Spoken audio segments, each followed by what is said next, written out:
Белі инсанларген субетлер, оларының омырынден мерақлы фактлар, бұларының эпсі замандашлар программасында. Бұл сене Қырым татар халқының ватанындан сүргін етілгеніне 69 ел толды. 2008 сенесі Улу Британиялы журналист ве язычы Лили Хайтның Қырым татарларының сүргінлігі ақында айры романы дерч олынған еді. Бұл сене майыс 18 күні арфесінде бұл эсер Қырым татар тілінде нешір етілді. Ve bugün bizim programımızın kahramanları jurnalist, yazıcı Lili Hayt, hem de tercüman ve Kırım Mühendislik Pedagogika Üniversitesi'nde İngiliz filologiyası kafedrasında çalışan Uyken Hoca Leyla Hanım Сейдхалилова. Студиямызға hoş geldiniz. Мы рады приветствовать вас в нашей студии. Спасибо. Лили, вы приезжали в Крым до этого еще, и скажите, пожалуйста, вот в нынешний приезд, что интересного вы увидели для себя, и, возможно, что-то изменилось на полуострове? Ой, много изменилось, да, мне кажется. Я вообще первый раз была в Крыму, я не знаю, 95-й год, наверное. Я помню там, ну, я была, например, в Мангубхале, где сейчас Хаджа-Сала, деревни. А я помню, тогда был, по-моему, 2 домика там построили, и ну, никакой деревни не было, ничего. А сейчас уже вот много домики построили, и ну, я вижу, что ну, везде вот много новых постройки, для туристов гораздо лучше все организованы. Вот так. Лили, скажите, пожалуйста, насколько в Великобритании люди знают о судьбе крымско-татарского народа, и как вы узнали о депортации крымских татар сами лично? Ну, я лично узнала, потому что я работала журналистом в Киеве и писала несколько статей. По-моему, первая статья была о проблеме земля, что татары хотели получить землю, а государство не хотели отдать. И вот так дальше интересовалась. А в Англии, я бы сказала, что в принципе никто не знает до сих пор. Даже не очень знаю, где Крым вообще находится. Если знают, они знают о Крымской войне, потому что там англичане воевали. А дальше пока очень мало знают. Вы перевели роман Лили на крымско-татарский язык. А как вы познакомились с Лили? Вы знали лично до выхода книги на 2 языках друг друга? Не знала. Не знала. Познакомил Ибраим Озденоглу Саглсон. Он в интернете нашел вот именно по сайту, что вышел такой роман, в 2008 году издан, написал и прислал коробку, в которой были книги Лили. Сам через несколько дней явился, и мы потом прошлись по библиотекам, газетным издательствам, везде раздарили вот эти вот книги. Я, конечно, прочитала. Понравился мне роман, но я никогда, честно говоря, вот не думала, что я вот лично познакомлюсь и что мы будем вот так вот сидеть близко и общаться. Но это было, конечно, очень приятно. Меня тогда очень заинтересовало, что человек столь далекий от нас, живущий вообще в другом как бы мире для нас, и настолько вот тонко она поняла и почувствовала менталитет нашего народа, осветила, допустим, культурные традиции, религиозные и прочие аспекты. Мне было очень интересно. Лилия, скажите, пожалуйста, вот вы как журналист работали в Украине, писали ряд статей о крымских татарах, о проблемах. А как у вас появилась идея написать роман о крымских татарах? Потому что достаточно много людей знают нашу проблему, работают в сфере журналистики, в литературе, но, скажем вам честно, немногие пишут романы о крымских татарах и о депортации крымских татар. Ну, я почти сначала поняла, что это очень хорошая тема, так уникальная история крымских татар. Ну, конкретно, но я уже издала одна книга, роман в Англии, и потом издательство мне сказали, что они хотели издать серию книг для подростков по разной теме, но все должны быть связаны с какой-то темой прав человека. И все книги будут под поддержкой Amnesty International, это Международный фонд по правам человека.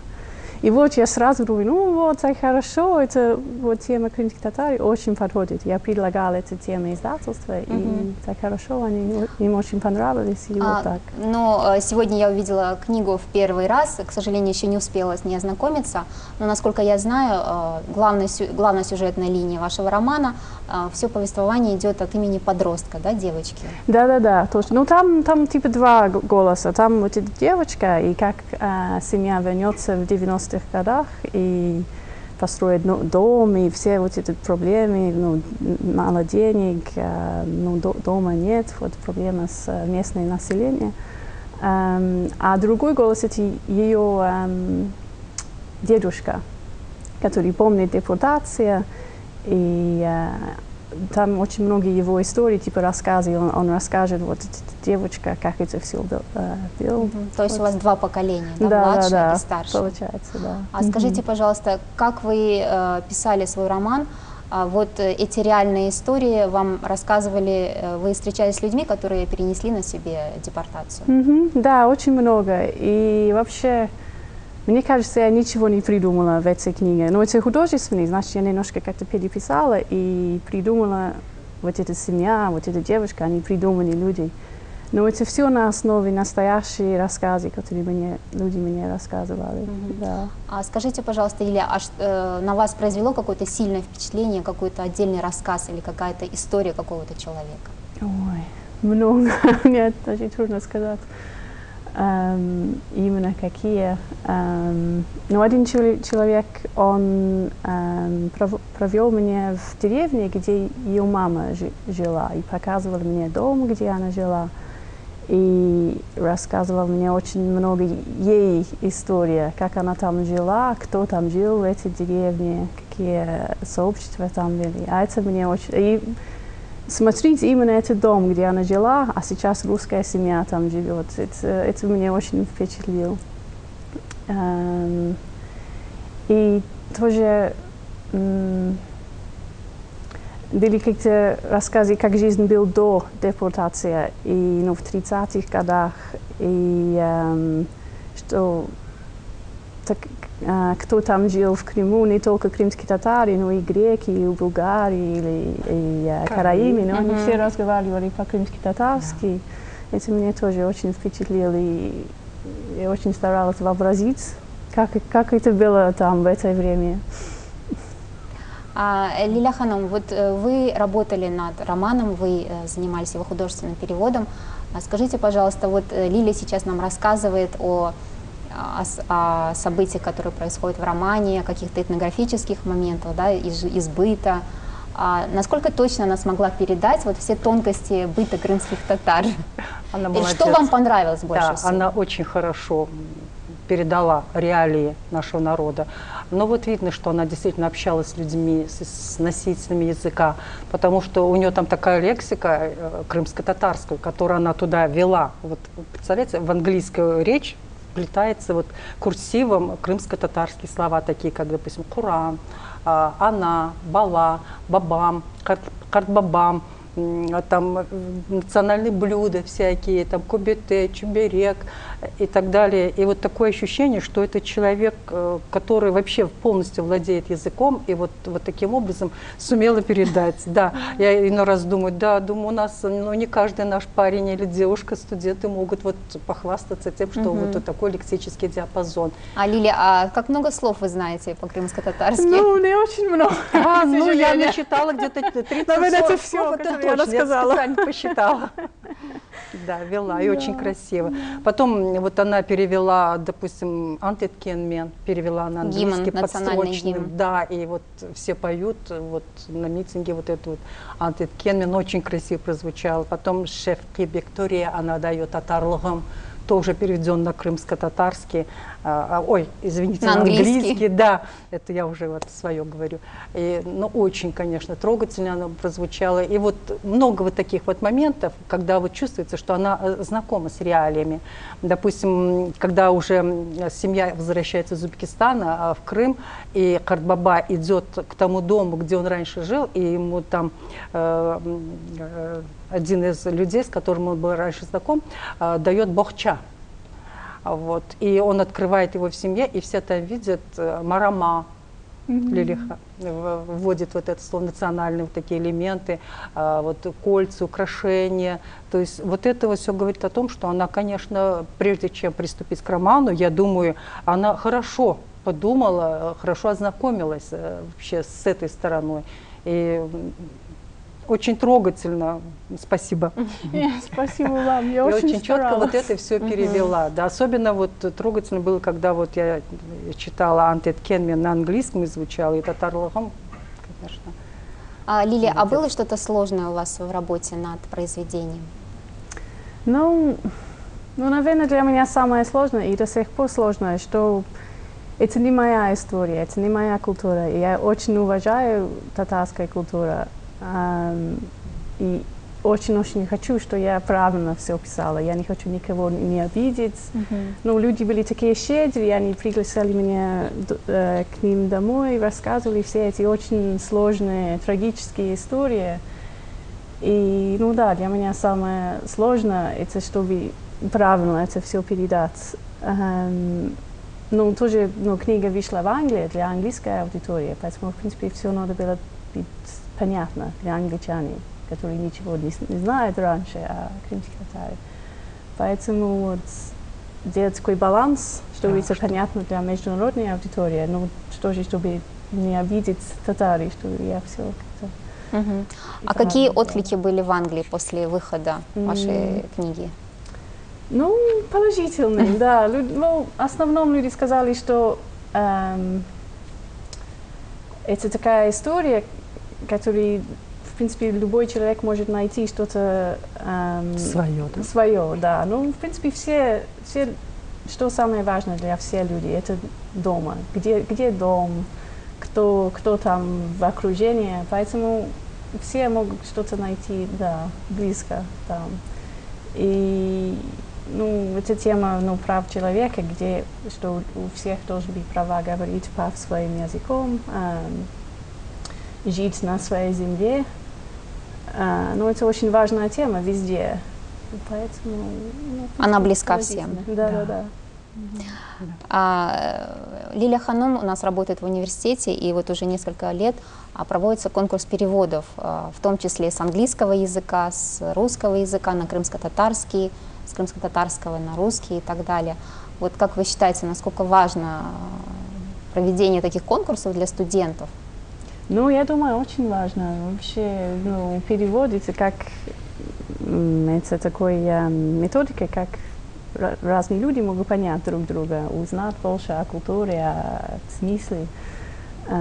Поэтому, с этой точки зрения очень важно. Но тоже для меня лично очень интересно, как переводить. Я попробовала из русского на английском переводить художественные материалы. И, лично, мне кажется, просто, да, интересно, потому что есть слова, которые существуют на одном языке, нету на другой языке.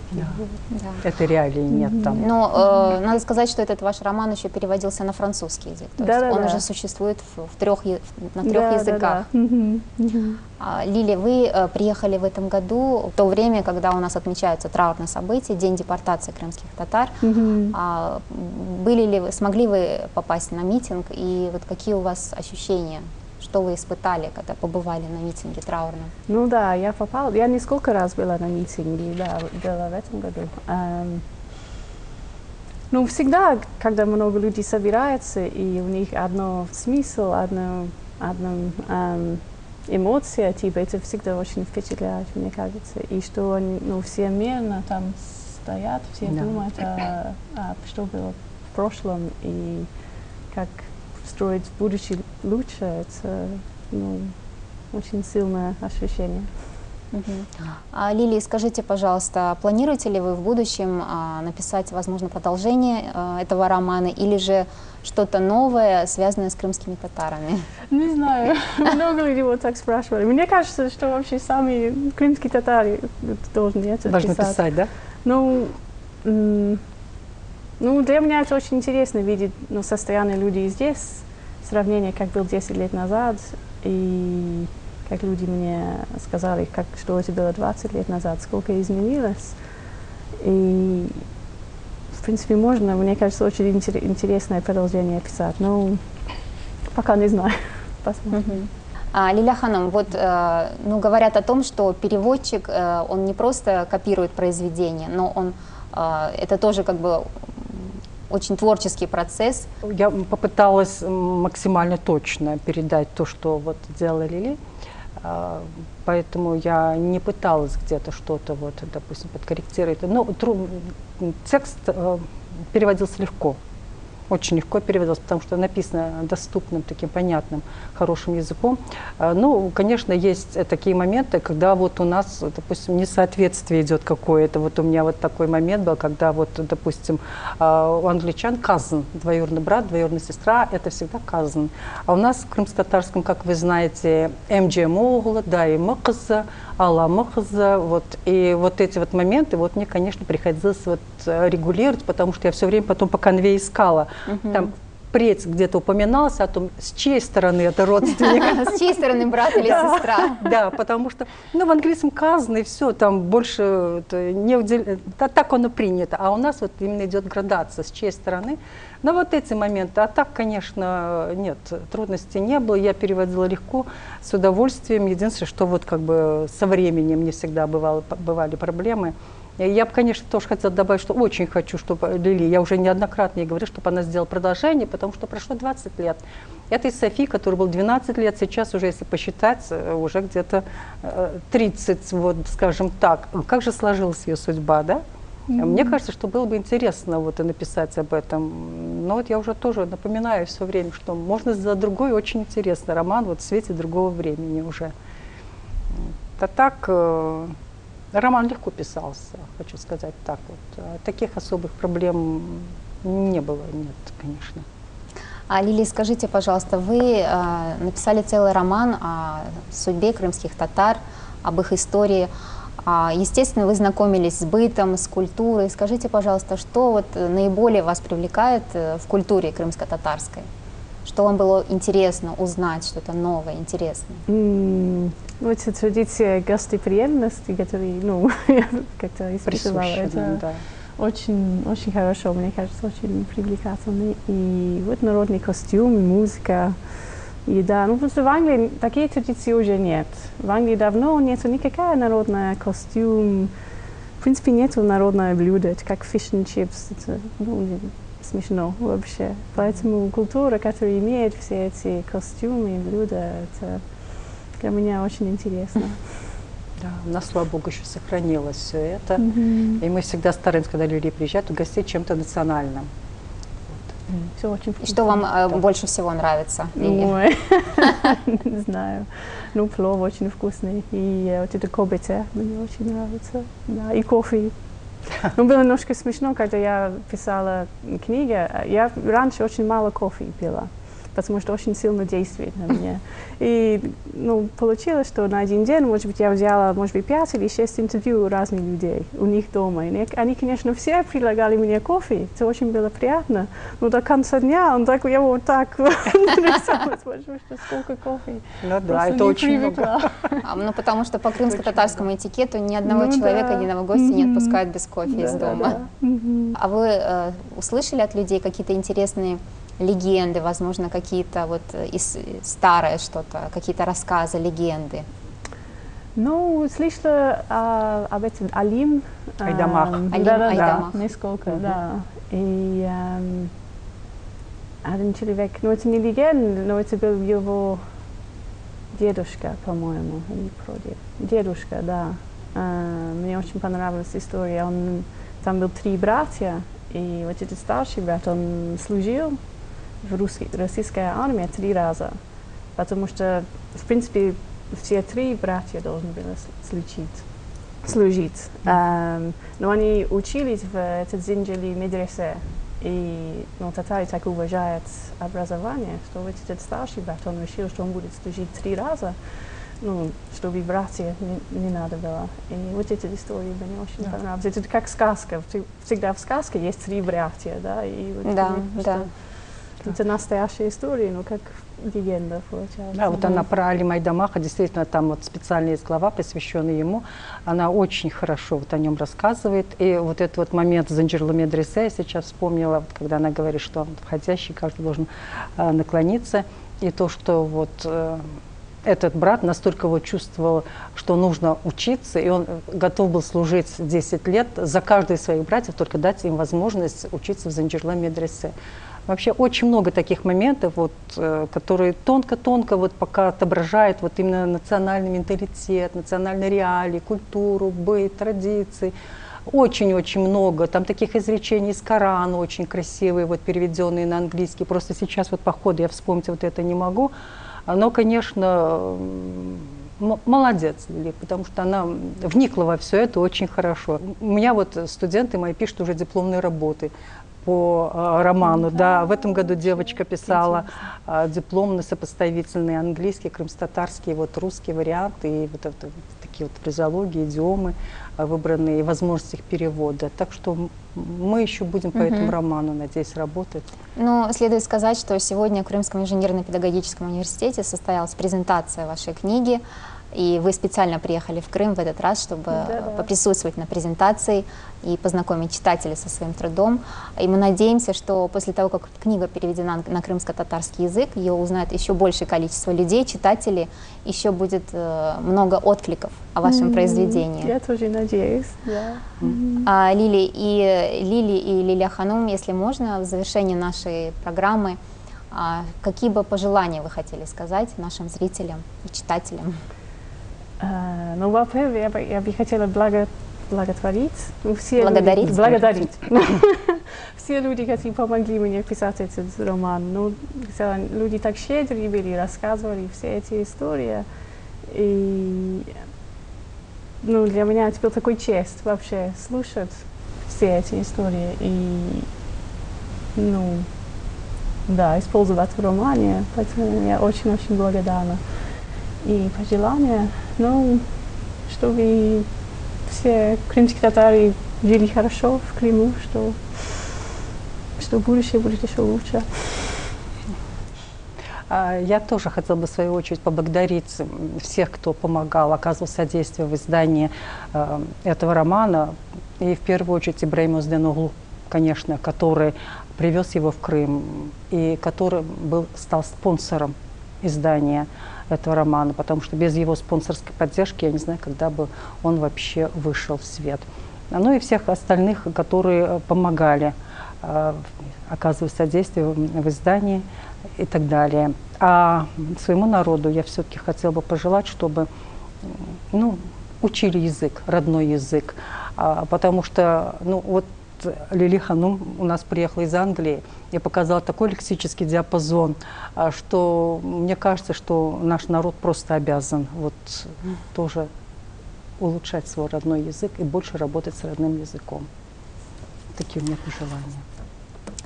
И по традиции нашей программы у нас все герои, которые приходят к нам в студию, оставляют в этом альбоме записи с пожеланиями. И у вас, как у автора романа и как у переводчика этого романа, сегодня есть замечательная возможность также оставить пожелания для нашей программы. Пожалуйста.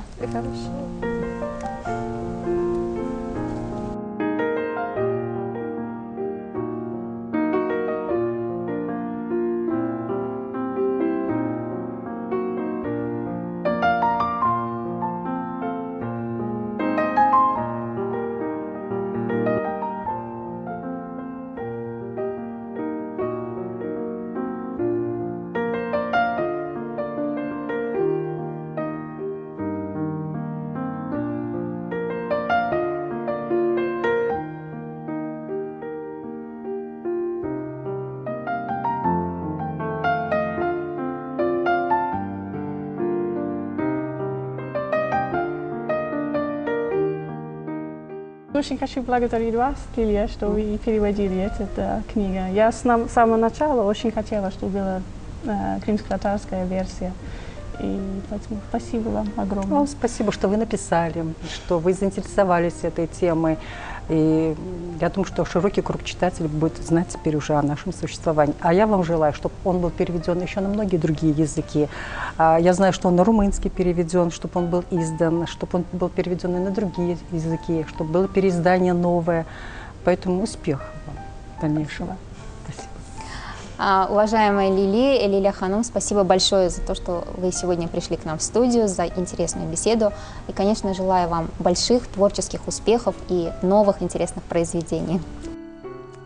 Сайглы телесережілер, замандашлар программасы соңына етті. Біздер есе сізлер үшін мераклы инсанларның яңы көрішулеріні азырлаймыз. Бізім үлі олыңыз.